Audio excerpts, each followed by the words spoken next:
Welcome to Everything Life and Real Estate. Let's get started with our hosts, Linda McKissick and Dana Gentry.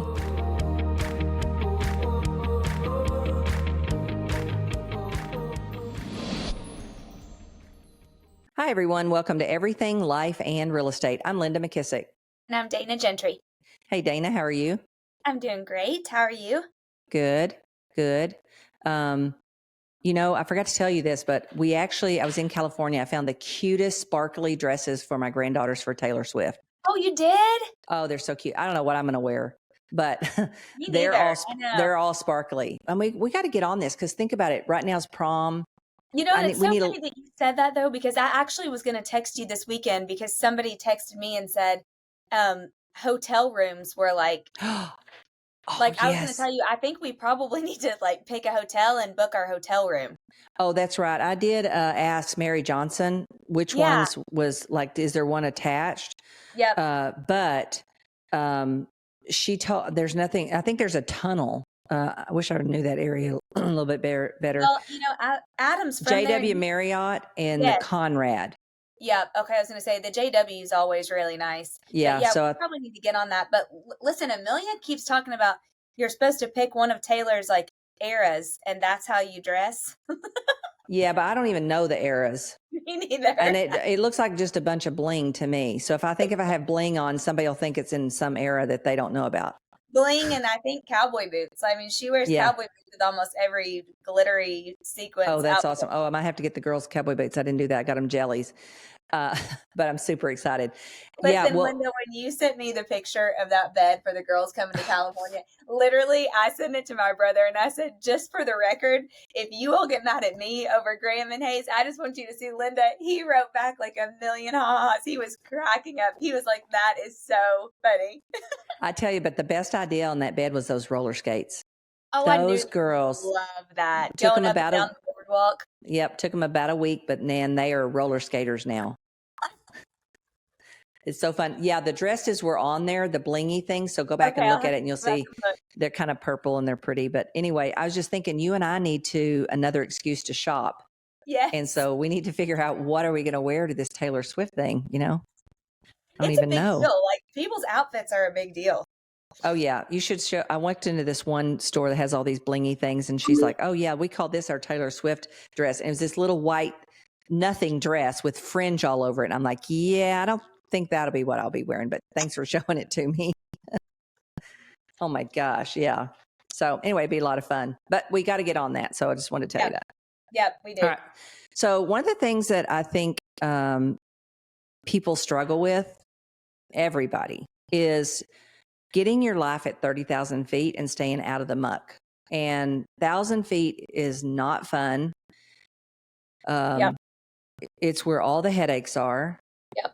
And I think people don't understand, but the decisions we make either keep us there or can get us to 30,000 feet. And so I want to talk a little bit because this just kind of came to my mind. What are some of the best ways to get out of the muck and get above and get into the things that matter? And so I do two things. One, I notice it with myself.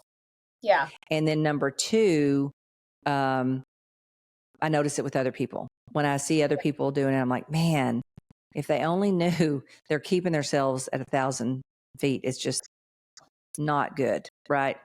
Do you think it's kind of the same as staying in 2X versus 10X? Oh, totally. I was just going to say that. Yeah, absolutely. In 2X is the 1,000 feet. That's not fun. Like walking in mud. Yep, totally. For sure. Okay. So one of the first things I said is I've learned that when someone tries to give me something, I think about playing tennis. Tennis, the goal is to get the ball back in their court, away from yours and in theirs. So I'm always thinking, okay, and now it's kind of a automatic thing. Like if someone tries to give me something, I want to put it back in their court. Yep. And so an example of that is, let's say, and it's so funny because I watch Jimmy do it all the time. Yeah, I'll do this. I'm like, Jimmy, no, you won't do this. You're going to forget it. You're going to get busy. No, you won't do this.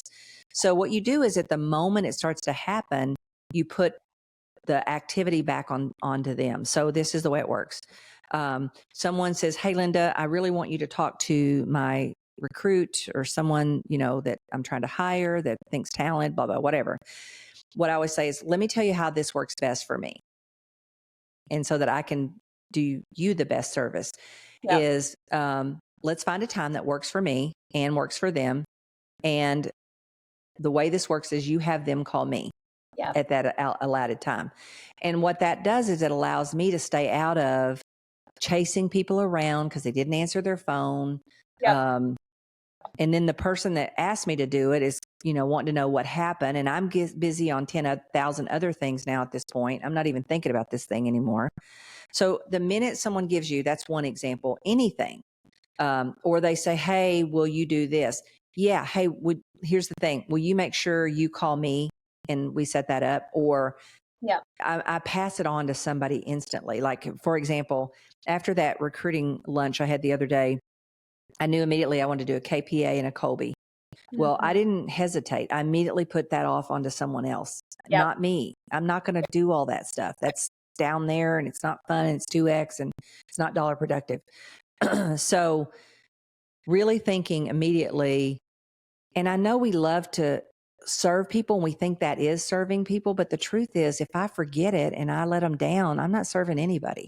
Yeah. Totally. And here's the thing, if it's not important enough for them to follow through, then okay, I didn't waste my time.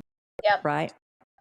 That's one of the biggest lessons that you have taught me is the letting people call you. Like that has been a game changer because it's unfortunate, but I can't tell you how many times they don't call. Like they, it's not important anymore, or they miss it, the call, or, whatever. And it's been very interesting to watch. Even Heather has noticed that too. Yeah. Well, and the thing is you get to keep working. You're not interrupting your day. Okay. So number 2, I put on here is, people get in the drama and the minutia. And that's probably the number one thing is I could do it very easily. Like the minute, let's say someone says, "Well, you know what? So-and-so said so-and-so." I could worry about that. I could go, "Well, I want to know why they said that." I could go get in the middle of that, but I'm like, does that really matter? In 30 days, will I even care? No, not at all. And so I think drama and minutia is another way that people keep their lives. And when you're doing it because it doesn't feel very good. You kind of almost feel dirty. That's true. So how do you make sure that you help point other people back to 30,000 feet? And you have to do it a lot because a lot of people want to stay, they've got a lot of emotion and they want to stay in that emotion and drama. And that's just not fun for anybody. And you're not going to make any progress. So 1, recognizing it within yourself. And number 2, helping move other people out of it. And then I also have learned that I don't worry. Let's say I thought a person was a certain way. I don't let that keep me from, I don't get caught up in that. In other words, I'm not going to just put that label on that person. I'm not going to worry about that. That's stuff that keeps me down in the mud and I don't want to do that. Right. And also keeps me from maybe being open to an opportunity or something with that person. If I prejudge that they have this intention or they mean that or whatever, until they give me so much proof and it's such a pattern, I can't ignore it. I'm not going to put a label and not try to move forward with them on anything because I feel they're a certain way. Does that make sense? Yeah, definitely. And I think an important thing about that is I don't think everybody is meant to work together. Like, I think other people, somebody might be great to work with somebody else that might not be great to work with me, or somebody might be great to work with you that isn't good to work with somebody else. You know what I mean? Like, I think it's okay. I think it's right to stay open-minded like that and to judge people for your experience with them, not for other things. But I think, I think that's part of life and business. Yeah. Yeah, I think I think the pattern, if they're not just directly in my life though, Yeah. I'm going to leave it open to, I could be wrong. And Yeah. so, um, if I'm wrong, then I'm never going to get any kind of future opportunity that comes back around for whatever reason. So, Yeah. I'm just You going know, to assume I might be wrong. you said something that made me think too, just how important it is to have a coach. Like to me, everything that you're talking about makes it so important to have that like adult to your adult or coaches or mentors Oh in your yeah. life, because that's kind of how you stay out of the weeds, because some, or out of the muck, or out of the thousand foot, view, or whatever, 2x, all the things we said. Because sometimes I think it is hard when you're in the situation. But like for instance, right now I coach an OP who's having just a not pleasant time with her ownership group and with her office, and just kind of there's a lot of crap happening. And I can remember thinking, when I was a team leader one time and I was having investor trouble, and it felt like just the end of the world to me at the time. I just felt like it was like Hmm. so heavy, and I felt like it was keeping me from doing other things. And I was so glad that I had a coach at the time that kind of kept bringing me back to 30,000 foot. And so now with Yes. her, that's what I keep trying to do. Like, and it's not as easy to do it when you're in it and when it's you, but when you have people that care about you that aren't necessarily in it, but they can see the 30,000 foot view and keep trying to redirect you. Like that is such a blessing to be able to have people like that in your life. And I think about all the time, sometimes I think the people that maybe stay in the muck or stay in the 1,000 foot, it's because they might not have those people in their lives that can help them, See it. refocus. Yeah. Refocus back Hmm. to what the bigger picture is of something. Well, and I can remember in my, early years of being a leader, you know, not knowing how to get them to 30,000 feet or understanding the importance of that. So I just, I heard one time, even if you nod your head and you don't necessarily agree with somebody, you nod your head, they think they're right. That's true.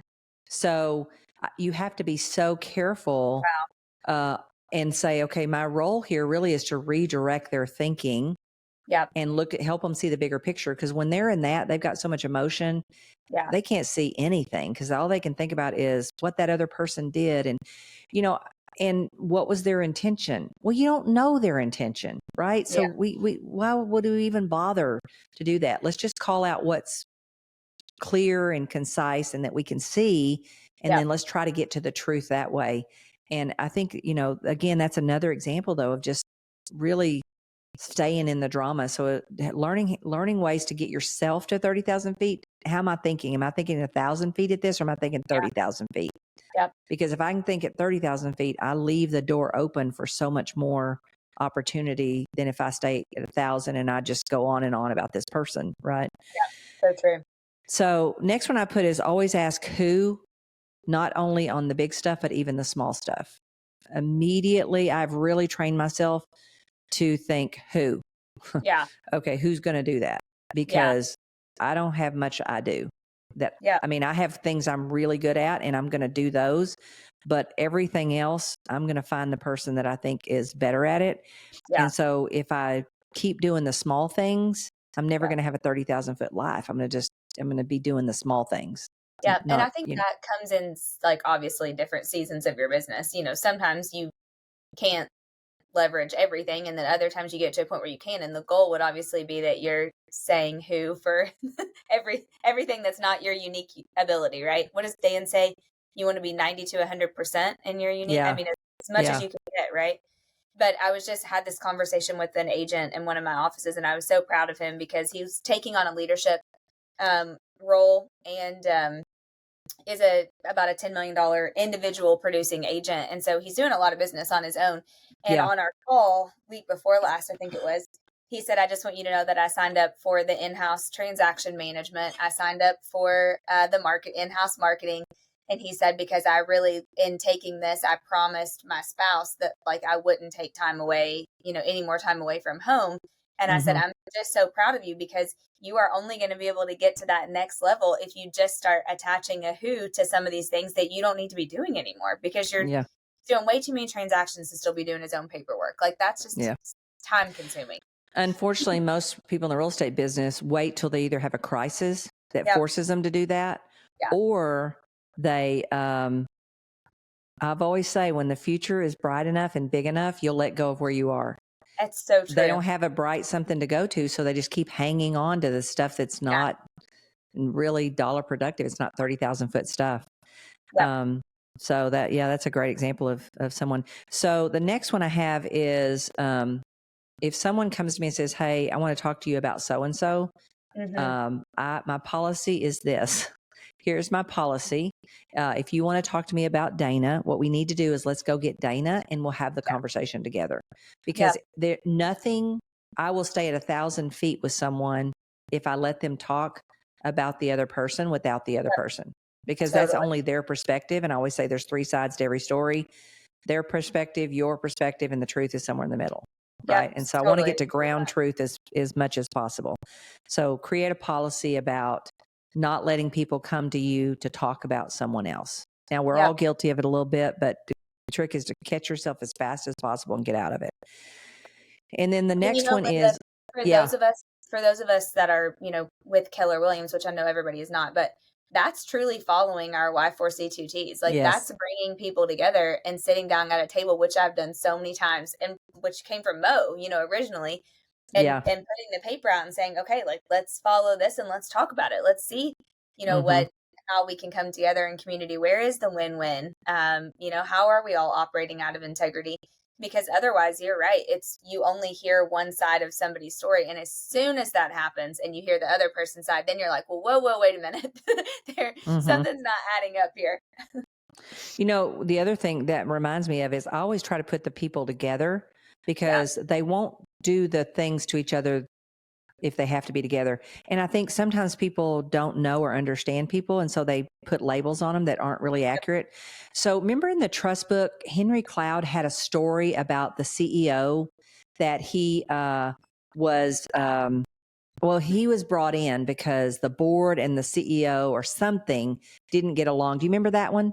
Yeah, it's in I have the book right there. I was going to reach for it, but it's in the very beginning. Yep. Yeah. So, but what I was going to say about that is, and you may remember more of it than I do, is when the one that, I don't know if it's the CEO or who, spoke up and explained his perspective and where he was coming from. Yep. Because first he was about to walk out the door. No, I know he did. Well, he was getting ready to. Remember, Henry Cloud stood in front of the door. Yeah. And he said, okay, you can leave, but if you leave, we're not going to get anywhere. And so then all of a sudden the guy opened up about really what was going on with him, his life. I don't know what all it was, but it helped whoever was struggling with him see his perspective and understand him better. And Henry Cloud's number one thing on trust is they have to feel understood. Yeah. And then it was able to get resolved. Yep. Yeah, so I think that sometimes we just create so many stories in our head. And then when we really are brought together with the person and we can actually have a conversation, more times than not, you're going to be able to figure it out and make amends and, move forward. But I think when there's no communication, which we learn in Fierce, then there's no relationship. And then you just keep creating more stories and more stories and more stories in your head. Hopefully I'm not the only person that does that's listening, but it's nothing positive comes from that. Yeah, so true. And then my last one is let go and don't micromanage the people in your world, because the only way you can get at 30,000 feet is to learn and understand leverage. Yep. And there's all different kinds of leverage, but the ability to let go and let people fail is so huge. I was just explaining this to someone the other day. I'm like, I do not know what Gary Keller saw in me to send me to build a region in a state I'd never even been to, other than my track record of being the number one agent in the whole company and building a real estate practice in a small town to 200 transactions a year. I mean, there was evidence, but I'm sure if he had spent any more time, because here's what I notice leaders do. They tear apart. They focus on I don't think this person's ready. Well, Gary Keller probably thought I sure wasn't ready, but that didn't stop him. He just threw me out there because you know what he knew? she'll either figure this crap out or I'll replace her. Yeah. Right. And so learning to, well, and the reason I think about this is because I have people call me and say, I really want to be in Florida, but they have nobody to turn their business over to. Yeah. Well, Yeah. they've had somebody they thought was going to do it, but now after they've spent a while working with them, or if somebody on their team, now they have all these things about this person that they, well, Yeah. they're just not ready, or they're just not there. And I just don't see great leaders doing that. And I think about my own life. Thank God Gary Keller didn't do that, because I'm sure he'd say, God, that hickey girl, she can't do anything. And, you know, how's she going to go up there and do that? Right. But he didn't do that. He just thought, yeah, she either will or she won't.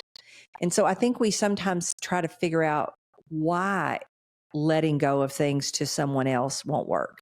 Yeah. Well, remember how you were too? I actually tell this story a lot. I use your stories in a ton of my stuff, but you were kind of that way with Brad in the beginning. Remember, you were like, I don't know if he's going to do this or not, or if he's not doing it the way that I want it.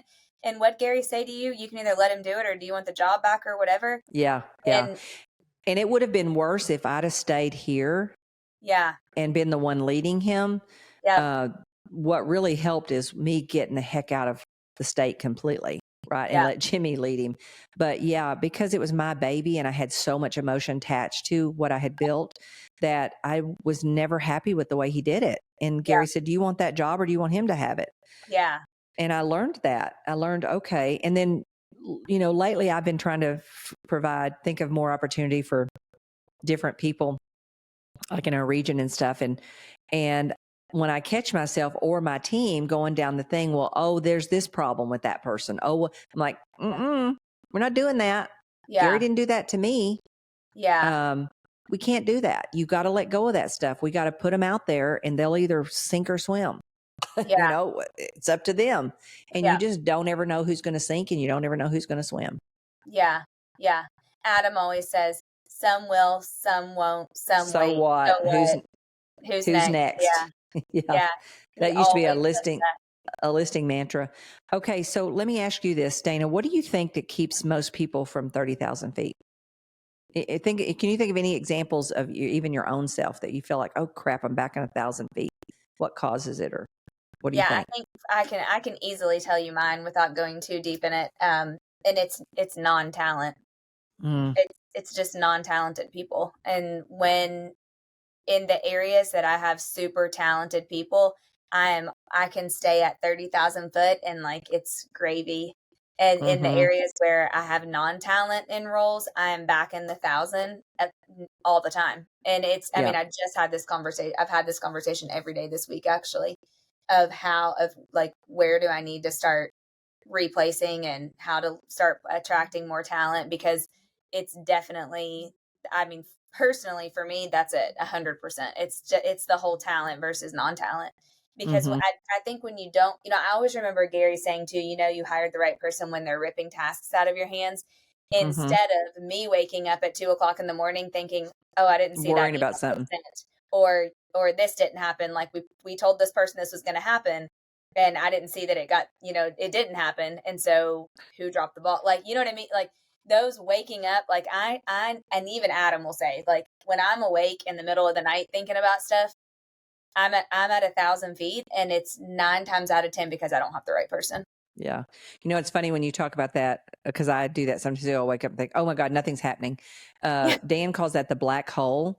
And one of the things he puts, he has that sheet where at the top, it tells them exactly how they win at the job.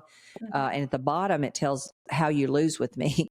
And one of the ways, and this is so true for me too, one of the ways you lose with me is not give me a progress update, because if I don't hear what's happening, then, or I don't trust that you're getting it done, I'll start to make up this whole story. It didn't get done. Yep. Oh my God, all those things. So I think, because a lot of times, sometimes I'll worry about that and they will have actually already done it, but they didn't communicate back with me. So I don't know. But 9 times out of 10, that's my instinct telling me that I got the wrong person. Right. Yep. We were just in the car coming back, not in the car. We were in the plane, and yes. And then we gave Sarah a ride in the car, and Sarah's been in our world probably about 3 years, 4 years, maybe now. And Press said to me when she got out of the car, man, she is one talented person, because we had so many situations going on, Yeah. and not one time did she give them back to us. Yeah. Every Wow. single time she stepped up to the plate. Yeah. And oh my gosh, that is just such a great feeling. And the Yeah. thing is, until you feel it, Yeah. you won't understand what we're talking about. But when Yep. you have it, you'll start saying, okay, if this is available in this area. Now, here's the thing. A lot of times you have to pay for them. Yeah. Very true. But I'd rather pay for people that move the ball forward Yep. than pay nothing for the people who are not moving the ball forward. Yeah, it's so true. Like I can think about, like having Teresa in Columbus. I don't have to worry about anything with Teresa. She just does it. You know what I mean? I mean, we talk about it, she does it. If there's problems, she handles it. I mean, yes, she asks me on certain things, and we'll talk about certain things on our call, but then it doesn't ever get brought back up again. And Yeah. it's just the best feeling, versus when you have other people and it's like, okay, this is what I say. This is this is not good leadership on my part. But I'm like, we've talked about this for like 6 calls in a row, which means for 6 weeks we're still talking about the same thing. And that's when Yeah. I start to go like bananas. I'm like, why? Yeah. And then that keeps me in the 1,000, because I'm like, okay, I guess I just need to do it, because it's not, nobody's doing it, or it's not getting done, or we haven't come to a solution. So yeah, I think that's huge. Sarah is a unicorn. So but that goes back to say, like, they're the 1%ers are out there. It's just, and that's what I keep telling myself every day. They're out there. I just have to make the time to find them. And that's big. And by the way, if we look at your calendar or my calendar, we started with this. How much career visioning am I actually doing? Right. Yeah. So that reminds me, my last one is actually the right talent. The right talent allows you to stay at 30,000 feet. The wrong talent pulls you back down to 1,000 feet. Totally. Yeah. So understanding talent versus non-talent for a particular role, and figuring out how to get in business with those people is key. Yep. Yeah. And Awesome. I always remember Gary saying, you'll never attract who you aren't. Yeah. So I think a lot of people want to attract these people, but they aren't like who they're looking to attract first, which is why I think the most important job is working on yourself, because you have to be that person. Yeah. Which brings me back to that Martha Stewart thing. I'm hooked on her right now. That's my girl crush. That's one of the things she has great ability to do, is she has really good talent, but she has real high expectations of them. Yeah. Like when you watch that masterclass, you'll see, I'll send you a link, because I think you get a discount or something. I don't know. Oh, yeah. They sent me something. I hadn't done anything with it, but anyway, I'll send it to you. Okay. Awesome. Another great episode. Any last things you want to add? I would just say, look, the goal is to get, even 10% of your life at 30,000, and then 20 and 40 and 50 and 100, and just sit down and do an evaluation. Where do you feel like you're getting stuck in that 1,000 feet, and what's a solution for that? Yeah. And if you do that enough times, it's going to be top of your mind that you're like, okay, I'm back in 1,000 feet. How did I get here? How do I get out of here? How do I not? And the last thing I'll say, like, when you have some time where you're at the 30,000 foot. Yes.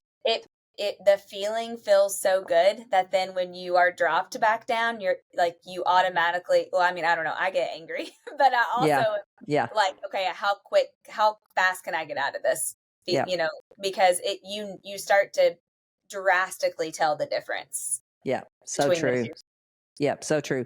And the best way to understand it is to feel it. And it's about the only way you can do it. So just keep trying till you get that feeling. And then once you get it, look around and say, why am I feeling this way? Is it a person that's causing it? Is it what I'm doing? What's causing me to feel so great at 30,000 feet? Yeah. All right. Awesome. Well, if you have not, a great conversation again, Dana. If you have not hit the subscribe button, please go ahead and do that now. And the greatest compliment you can pass on to Dana and I would be to pass this podcast along to anybody who might enjoy these conversations. And of course, a 5-star review helps other people find and listen to the podcast. And then if you'd like to have us talk about an opportunity, a challenge, a question, or a guest that you think would be great on the podcast, be sure and reach out to us at info@everything life and real estate. And Dana, I guess I'll see you if you come to Dolly World. I'll see you next week. Sounds good. Hopefully, yes. See you then. Be sure to subscribe for more business strategies and tactics to inspire you to live an abundant real estate life. Don't forget to rate and review so we can bring you the best content. Find this and other valuable information at everythinglifeandrealestate.com.